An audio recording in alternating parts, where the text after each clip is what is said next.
कोई बिजली की कटौती नहीं होने वाली है, लेकिन मैं इनको चेतावनी देना चाहता हूं कि अगर इस तरह से ये फ्यूचर में जबरदस्ती पैनिक क्रिएट करने की कोशिश करेंगी तो फिर इनके खिलाफ सख्त कार्रवाई की जाएगी। बिजली कंपनियों के खिलाफ ये है दिल्ली मुख्यमंत्री के सख्त तेवर।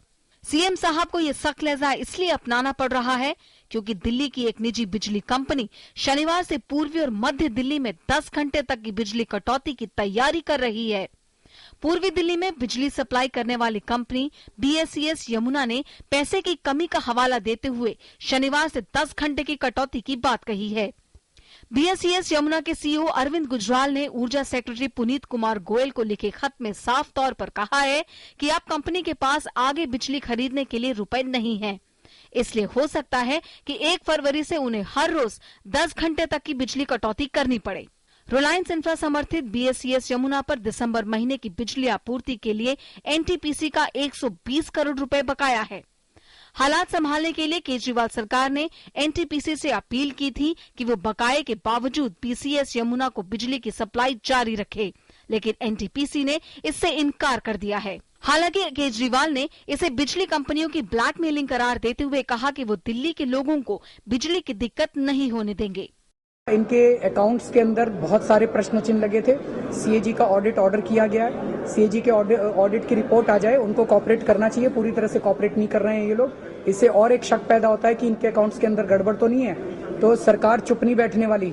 अगर ये ज्यादा वो करेंगे तो लाइसेंस कैंसिल करने में सरकार हिचकिचाएगी नहीं और दूसरी कंपनियां ले आएंगी। देश के अंदर केवल 2 कंपनियां नहीं है।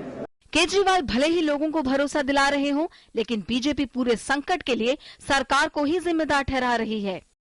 चौतरफा जो है वो अराजकता, आंदोलन, आक्रोश, तो जो कुछ इन्होंने बोया है वही काट रहे हैं। बड़े बड़े सपनों के सौदागर बनकर आए थे और बहुत बड़े बड़े वादे किए थे। जो कुछ भी उन्होंने बोया है उसी को काट रहे हैं, इससे ज्यादा कुछ नहीं है। गौरतलब है कि इस समय में दिल्ली में बिजली का काम टाटा समूह और अनिल अंबानी समूह की कंपनियों के पास है। अनिल अंबानी के नेतृत्व वाली रिलायंस इंफ्रा के सहयोग से BVIPL और BRPL के पास पूर्वी और मध्य दिल्ली में बिजली वितरण का काम है, जो राजधानी के 70% हिस्से को कवर करते हैं। इन कंपनियों की बातें अगर सच साबित हुई तो राजधानी के 60 लाख से ज्यादा लोगों को सीधे तौर पर इस समस्या का सामना करना पड़ सकता है। यही नहीं, दिल्ली मेट्रो का कुछ हिस्सा भी प्रभावित हो सकता है। हाल ही में केजरीवाल सरकार ने दिल्ली के लोगों को सब्सिडी के जरिए बिल में कटौती करके राहत दी थी, लेकिन अब लगता है कि लोगों को मुश्किलें आ सकती हैं। सरकार का दावा है कि बिजली कंपनियों का हिसाब गड़बड़ है, लेकिन बिजली कंपनियों का कहना है कि उनकी लागत बढ़ गई है। सवाल ये है कि आखिर किसका दावा सही है। शैलेंद्र मिश्र के साथ ब्यूरो रिपोर्ट, DD न्यूज।